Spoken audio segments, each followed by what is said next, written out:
ادھر تہ خانوں میں چھپ جاتے ہیں۔ ان گھوڑیوں کی بو سونگھ کر سمندری گھوڑے موجوں سے نکل کر ساحل پر آتے ہیں۔ جب وہ دیکھتے ہیں کہ آس پاس کوئی آدمی نہیں تو گھوڑیوں سے جفت ہوتے ہیں، پھر گھوڑیوں کو کھینچ کر اپنے ساتھ سمندر میں لے جانا چاہتے ہیں۔ اس میں وہ ناکام رہتے ہیں کیونکہ گھوڑیاں مضبوطی سے بندھی ہوتی ہیں۔ کام بنتا نہ دیکھ کر انہیں غصہ آ جاتا ہے اور وہ ہنہنا کر گھوڑیوں کو دولتیاں مارنے لگتے ہیں۔ شور سن کر ہمیں معلوم ہو جاتا ہے کہ سمندری گھوڑے شرارت پر اتر آئے ہیں۔ چنانچہ ہم بھی شور و غل مچاتے ہوئے تہخانوں سے نکل کر ساحل کی طرف دوڑتے ہیں۔ ہمیں آتا دیکھ کر سمندری گھوڑے فوراً سمندر میں کود کر غائب ہو جاتے ہیں اور ہم گیابن گھوڑیوں کو کھول کر اپنے شہر کا راستہ لیتے ہیں۔ ان گھوڑیوں سے جو بچھیرے اور بچھیریاں پیدا ہوتی ہیں ان کا جواب نہیں۔ ایسا معلوم ہوتا ہے کہ پرستان کے گھوڑے گھوڑیاں ہیں۔ خیر یہ باتیں تو ہوتی رہیں گی، تم بیٹھ کر سستا لو۔ اب سمندری گھوڑوں کے برآمد ہونے کا وقت ہوا چاہتا ہے۔ اس کام سے فراغت ہو جائے تو پھر ہم تمہیں اپنے بادشاہ مہرجان کے پاس لے چلیں گے اور اپنا ملک دکھائیں گے۔ یا تمہاری قسمت اچھی ہے جو ہم سے ملاقات ہو گئی، ورنہ ساری عمر اس ویرانے میں کٹ جاتی۔ میں نے اس کی بات سن کر اسے دعائیں دیں اور شکر ادا کیا۔ ہماری بات چیت ختم ہوئی ہی تھی کہ باہر ہنہنانے اور ٹاپیں مارنے کی آوازیں آنے لگیں۔ سائز فوراً اچھل کر کھڑا ہو گیا اور تلوار اور ڈھال نکال کر باہر لپکا۔ میں بھی پیچھے پیچھے ہو لیا۔ باہر پہنچ کر دیکھا تو آس پاس سے بہت سے اور آدمی بھی گھات سے نکل آئے اور میرے ساتھی کی طرح تلواروں اور ڈھالیں بجا بجا کر شور مچانے لگے۔ لوگوں کو آتا دیکھ کر اور اس ادھیڑ بن کو سن کر سمندری گھوڑا گڑبڑایا اور گھبرا گیا۔ جلدی سے سمندر میں اتر گیا۔ ہم اطمینان سے گھوڑی کے پاس بیٹھ گئے۔ تھوڑی دیر میں دوسرے سائز بھی اپنی گھوڑیاں لے کر آن پہنچے۔ مجھے دیکھ کر انہیں تعجب ہوا اور پوچھنے لگے کہ یہ نئی وضع کا آدمی کہاں سے آیا۔ میں نے انہیں بھی اپنا قصہ سنا دیا۔ اس کا کام پورا ہو چکا تھا اور انہوں نے چلنے کی ٹھان لی۔ میں بھی ان کے ساتھ ہو لیا۔ چلتے چلتے ہم سب بادشاہ مہرجان کے شہر جا پہنچے۔ بادشاہ کو جو ہی میرے بارے میں پتہ چلا اس نے مجھے اپنے دربار میں حاضر ہونے کو کہا۔ میں دربار میں پہنچ کر اسے سلام کرنے لگا۔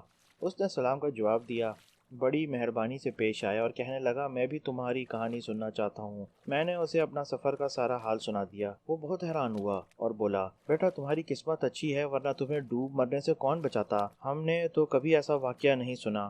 تمہیں خدا کا شکر ادا کرنا چاہیے۔ اس کے بعد بادشاہ نے میری بہت خاطر تواضع کی اور ڈھارس بندھائی۔ اس نے مجھے اپنے ملک کی بندرگاہ کا بڑا افسر بنا دیا۔ بندرگاہ میں آنے جانے والے جہازوں کی جانچ پڑتال میرے ذمہ تھی اور چنگی میں ہی وصول کرتا تھا۔ میں نے بڑی ایمانداری اور محنت سے کام کیا اور آرام سے رہنے لگا۔ بہتر سے بہتر کھاتا پیتا اور پہنتا۔ میں غریب اور مظلوم لوگوں کی مدد اور بادشاہ سے ان کی سفارش کرنے سے کبھی نہ ہچکچاتا۔ اس بندرگاہ میں میرے جتنے سیاحوں سے ملاقات ہوئی اور عجیب و غریب باتیں سننے اور دیکھنے کا اتفاق ہوا، اگر ان سب کو بیان کر لیا لگوں تو میرا قصہ کبھی ختم ہی نہ ہو۔ ایک روز جو میں بادشاہ مہرجان کے پاس گیا تو دیکھا کہ دربار میں بہت سے ہندو بیٹھے ہیں، سر مڈے ہوئے، بیچ میں صرف چٹیا کے بال، ماتھے پر چندن لگا، بازوؤں پر چھوٹے چھوٹے بت بندھے، گلے میں کالا دھاگا، ریشم زدہ دھوتی اور پاؤں میں کھڑاووں غرض کے عجیب وضع کے لوگ نظر آئے۔ میں بھی بیٹھ کر ان کی باتیں سننے لگا۔ مجھے یہ سن کر بڑی حیرت ہوئی کہ ہندوؤں کے 72 فرقے ہیں اور ذات پات کا بہت زیادہ خیال رکھا جاتا ہے۔ اس علاقے کی ایک عجیب بات یہ ہے کہ مہرجان بادشاہ کے ملک کے پاس ایک جزیرہ ہے جہاں سے رات کے وقت ڈھول اور ڈف بجنے کی آوازیں آیا کرتی ہیں۔ کسی کو معلوم نہیں کہ اس ڈھول دھماکے کا کیا راز ہے۔ البتہ سیاحوں کی زبانی مجھے اتنا پتہ چلا کہ اس جزیرے پر ایک نہایت محنتی اور سمجھدار قوم آباد ہے۔ اسی علاقے کے سمندر میں ایک مرتبہ میں نے مچھلی دیکھی جو 100 گز لمبی تھی۔ وہاں ایک ایسی مچھلی بھی پائی جاتی ہے جس کا منہ بالکل الو جیسا ہوتا ہے۔ سمجھ میں نہیں آتا کہ آپ لوگوں کو کیا کیا بتاؤں۔ ایک سے ایک انوکھی چیز وہاں میں نے دیکھی۔ اگر بیان کرنے کی ٹھان لوں تو سناتے سناتے کئی برس گزر جائیں۔ اس بندرگاہ میں میرا قیام اس خواب کی مانند تھا جس میں عجیب عجیب منظر دکھائی دیتے تھے۔ اس کا مطلب یہ نہیں کہ میں بغداد کو بھول گیا تھا۔ مجھے ہر وقت اپنے وطن، گھر بار، رشتہ داروں اور دوستوں کی یاد ستایا کرتی تھی۔ بار بار یہی خیال آتا کہ میں اب شاید واپس جانا چاہوں بھی تو نصیب نہ ہوگا۔ بندرگاہ میں آنے والے ہر سوداگر، سیاح اور ملاح سے میں یہی پوچھتا کہ کیوں بھائی کچھ پتہ ہے بغداد یہاں سے کتنی دور ہے؟ مجھے ہمیشہ یہی جواب ملتا، بغداد؟ یہ نام میں نے آج ہی سنا ہے۔ جوں جوں دن گزرتے گئے میرا جی اچاٹ ہوتا گیا۔ ایک دن کا ذکر ہے، میں اپنا عصا لیے سمندر کے کنارے کھڑا تھا کہ ایک بہت